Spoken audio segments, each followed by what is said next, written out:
Welcome to day 122 of our one-year Bible reading plan. Today, we'll read 1 Chronicles chapters 10 through 12.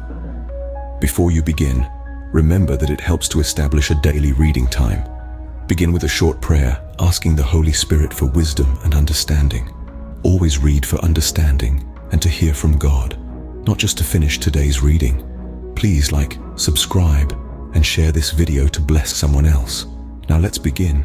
1 Chronicles, chapter 10. Now the Philistines fought against Israel. The Israelites fled before them, and many fell dead on Mount Gilboa. The Philistines were in hot pursuit of Saul and his sons, and they killed his sons Jonathan, Abinadab, and Malchishua. The fighting grew fierce around Saul, and when the archers overtook him, they wounded him. Saul said to his armor-bearer, "Draw your sword and run me through, or these uncircumcised fellows will come and abuse me." But his armor-bearer was terrified and would not do it. So Saul took his own sword and fell on it. When the armor-bearer saw that Saul was dead, he too fell on his sword and died. So Saul and his 3 sons died, and all his house died together. When all the Israelites in the valley saw that the army had fled, and that Saul and his sons had died, they abandoned their towns and fled. And the Philistines came and occupied them. The next day when the Philistines came to strip the dead, they found Saul and his sons fallen on Mount Gilboa. They stripped him and took his head and his armor, and sent messengers throughout the land of the Philistines to proclaim the news among their idols and their people. Verse 10. They put his armor in the temple of their gods, and hung up his head in the temple of Dagon. When all the inhabitants of Jabesh-Gilead heard what the Philistines had done to Saul, all their valiant men went and took the bodies of Saul and his sons, and brought them to Jabesh. Then they buried their bones under the great tree in Jabesh, and they fasted 7 days. Saul died because he was unfaithful to the Lord. He did not keep the word of the Lord, and even consulted a medium for guidance, and did not inquire of the Lord. So the Lord put him to death and turned the kingdom over to David, son of Jesse. 1 Chronicles, chapter 11. All Israel came together to David at Hebron and said, "We are your own flesh and blood. In the past, even while Saul was king, you were the one who led Israel on their military campaigns. And the Lord your God said to you, 'You will shepherd my people Israel, and you will become their ruler.'" When all the elders of Israel had come to King David at Hebron, he made a covenant with them at Hebron before the Lord, and they anointed David king over Israel, as the Lord had promised through Samuel. David and all the Israelites marched to Jerusalem, that is Jebus. The Jebusites who lived there said to David, "You will not get in here." Nevertheless, David captured the fortress of Zion, which is the city of David. David had said, "Whoever leads the attack on the Jebusites will become commander-in-chief." Joab, son of Zeruiah, went up first, and so he received the command. David then took up residence in the fortress, and so it was called the City of David. He built up the city around it, from the terraces to the surrounding wall, while Joab restored the rest of the city. And David became more and more powerful, because the Lord Almighty was with him. Verse 10. These were the chiefs of David's mighty warriors. They, together with all Israel, gave his kingship strong support to extend it over the whole land, as the Lord had promised. This is the list of David's mighty warriors. Jashobeam, a Hakmonite, was chief of the officers. He raised his spear against 300 men, whom he killed in one encounter. Next to him was Eleazar, son of Dodai, the Ahohite, one of the 3 mighty warriors. He was with David at Pardamim when the Philistines gathered there for battle. At a place where there was a field full of barley, the troops fled from the Philistines, but they took their stand in the middle of the field. They defended it and struck the Philistines down, and the Lord brought about a great victory. 3 of the 30 chiefs came down to David to the rock at the cave of Adullam, while a band of Philistines was encamped in the valley of Rephaim. At that time David was in the stronghold, and the Philistine garrison was at Bethlehem. David longed for water and said, "Oh, that someone would get me a drink of water from the well near the gate of Bethlehem." So the 3 broke through the Philistine lines, drew water from the well near the gate of Bethlehem, and carried it back to David. But he refused to drink it. Instead, he poured it out to the Lord. "God forbid that I should do this," he said. "Should I drink the blood of these men who went at the risk of their lives. Because they risked their lives to bring it back, David would not drink it. Such were the exploits of the 3 mighty warriors. Verse 20. Abishai the brother of Joab was chief of the 3. He raised his spear against 300 men, whom he killed, and so he became as famous as the 3. He was doubly honored above the 3, and became their commander, even though he was not included among them. Benaiah son of Jehoiada, a valiant fighter from Kabzeel, performed great exploits. He struck down Moab's 2 mightiest warriors. He also went down into a pit on a snowy day, and killed a lion, and he struck down an Egyptian who was 5 cubits tall. Although the Egyptian had a spear like a weaver's rod in his hand, Benaiah went against him with a club. He snatched the spear from the Egyptian's hand and killed him with his own spear. Such were the exploits of Benaiah son of Jehoiada. He too was as famous as the 3 mighty warriors. He was held in greater honor than any of the 30, but he was not included among the 3. And David put him in charge of his bodyguard. The mighty warriors were Asahel the brother of Joab, Elhanan son of Dodo from Bethlehem, Shammath the Herorite, Helez the Pelonite, Ira son of Ikkesh from Tekoa, Abiezer from Anathoth, Sibbecai the Hushathite, Eli the Ahohite. Verse 30.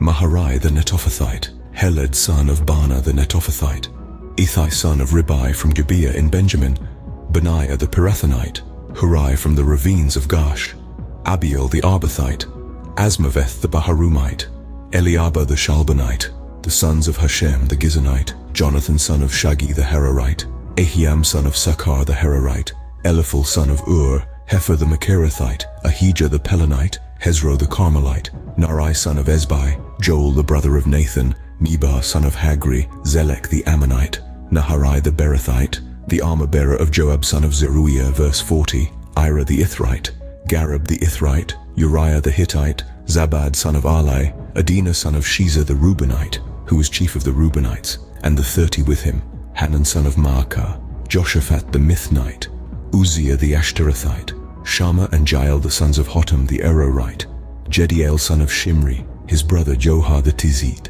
Eliel the Mahavite, Jerubai, and Joshaviah the sons of Elnam, Ithma the Moabite, Eliel Obed and Yasiel the Mesobite.